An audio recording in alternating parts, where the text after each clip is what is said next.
This set of notes for Chapter 3 covers lipids. There are three major classes of lipids. The first is probably the most common that you're able to name when you think of lipids. You normally think of fats. They're also called triglycerides. And the main purpose or function of fats is to be able to store energy within cells and within organisms. The main components of fats are composed of glycerol combined with 3 fatty acids. In the next slide, I'll show you why these fatty acids are able to store energy for cells. There's 3 types of fats: saturated, unsaturated, and polyunsaturated. And we'll also talk about partially hydrogenated or hydrogenated oils and how they chemically behave like saturated fats. So we'll do a little bit of diet talk in a couple of slides.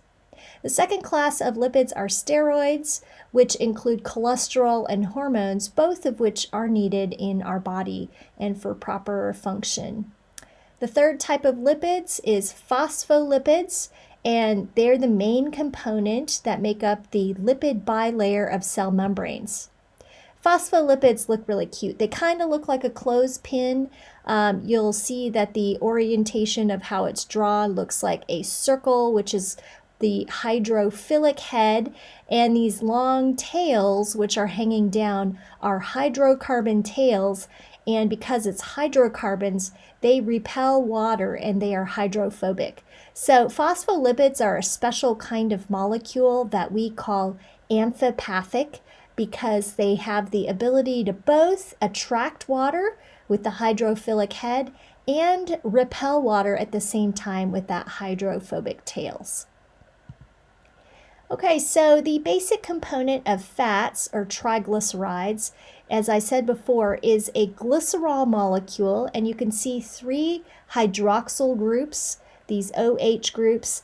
When in a dehydration synthesis reaction, you can actually attach some fatty acid tails to these 3 hydroxyl groups. Again, it's dehydration synthesis, so you can see a H and OH are removed in order to form a covalent bond between the glycerol and fatty acids. And this type of bond is covalent, and it's called an ester linkage.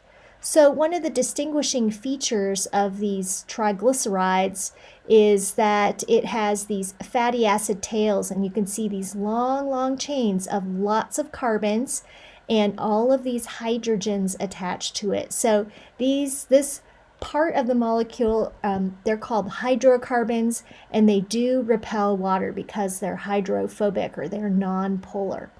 And because you have these really large molecules, all of these chains of carbons here, they can be broken down into smaller components, and as they're broken down, they release energy.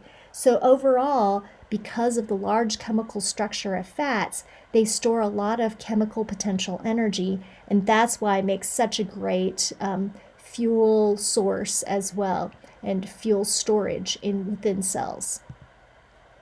So there's 3 main types of fats: saturated, unsaturated, and polyunsaturated. And you might be wondering, what is this thing saturated with? Well, the reason it is saturated or not saturated is the presence of hydrogens. So when you have a hydrocarbon in the upper diagram on the upper left, you see this zigzag. And so we're not showing all the carbons, but imagine at each point of the zigzag, that is where a carbon is located. And wherever a carbon is, you're going to have a couple of hydrogens attached off of it. So you can see this space-fill model. These blacks are the carbons, and these little gray balls are the hydrogens. And so when you have a fully saturated molecule, you're going to load up as many hydrogens as possible onto those hydrocarbon tails. And so because you've loaded it up or saturated with hydrogens, at room temperature, you can see how long and straight this molecule, these saturated fats are. And so when you think of them being in solution or at room temperature, they can kind of lay down and settle due to gravity and settle in such a way that they kind of form these sheets. And so it can easily form like a block of solid butter, as you see in this diagram. And so because these molecules pack really nicely together, they do form solids at room temp. So when you think of any of your solid fats at room temp, like butter and lard, that is because they're saturated with hydrogens. Now, one thing to note is when you eat a lot of foods that contain these saturated fats, like butter and lard, not only are they going to settle and start to clump on your kitchen counter, but they can also do that same thing within your arteries, causing problems like blockages, which lead to heart attacks and strokes and health risks like that. So it's probably good to consider moderating your diet and not having too much saturated fat. All right, the healthier types of fats are unsaturated, or the healthiest is actually polyunsaturated.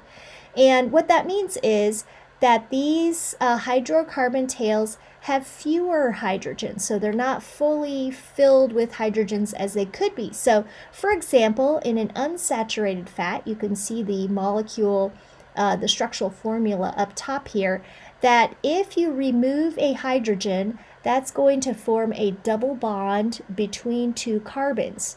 And when it forms that double bond, based on the orientation of those carbons, it's going to cause a kink or a bending of this long chain.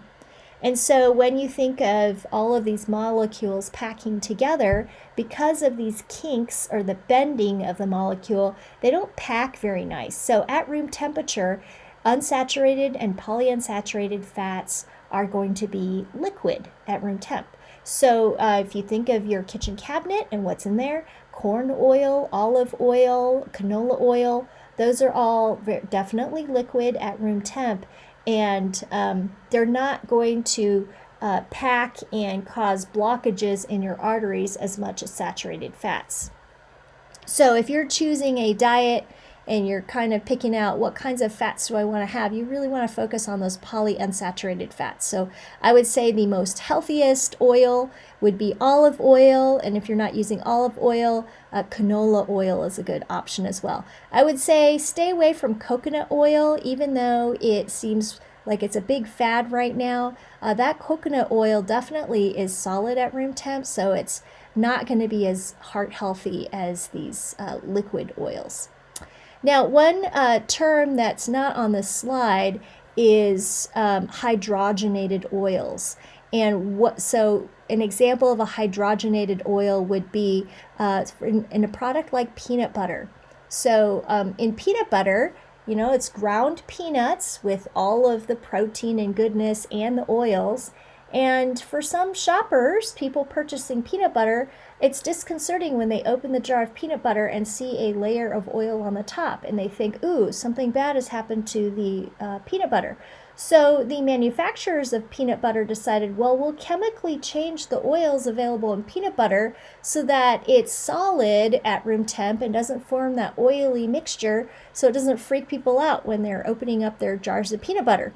And so what they've done chemically is hydrogenate the oils. So while peanut oil is an unsaturated or polyunsaturated fat, what they did was chemically altered it, so they added more hydrogens or hydrogenated that oil and made it solid. So in essence, the chemical behavior of hydrogenated oils is similar to saturated fat. So if you're reading your packaging on your food labels, you kind of want to avoid foods with those hydrogenated oils because they're just going to be as unhealthy for you as saturated fats. So if you open a jar of peanut butter, there's a layer of oil on top and you smell it, doesn't smell rancid, just take a spoon, mix it all up, you're all good. It's not a problem.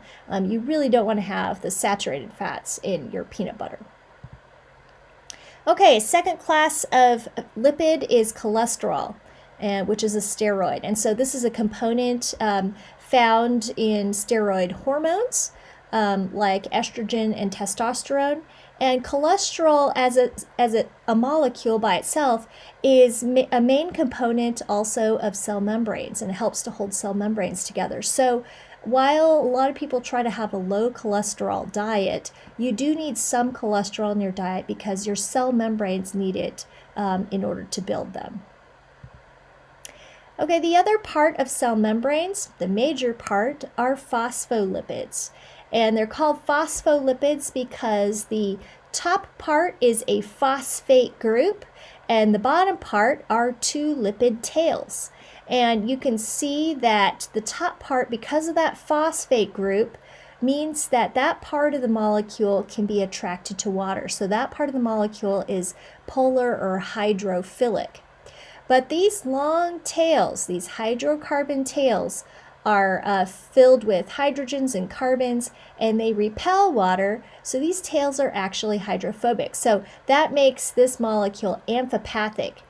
And so what that means is that within a watery or aqueous environment of the cell, these phospholipids are going to have to orient in such a way that the parts that like water will touch water, and the parts that are repelled by water are going to hang out together. And so this allows cell membranes to have a lipid bilayer where you have the outer parts that touch the water outside the cell extracellularly, or the parts of the phospholipid that touch the inside of the cell that's made of water are going to be the phospholipid heads. And then the tails point to each other in the middle of your cell membrane. And within, if you were to take a little beaker mixture of phospholipids and do a little drop into water, they're going to arrange in a couple of ways. One is that they could arrange in the circular form called a micelle, and where all the hydrophilic heads are pointing to the outside and all the hydrophobic tails are pointing to each other on the inside of this micelle. Or if you've got larger groups of these phospholipids, they can arrange in a phospholipid bilayer. So that's it for fats or lipids for today. And the very last slide is just a summary of the three types of lipids: fats, steroids, and phospholipids.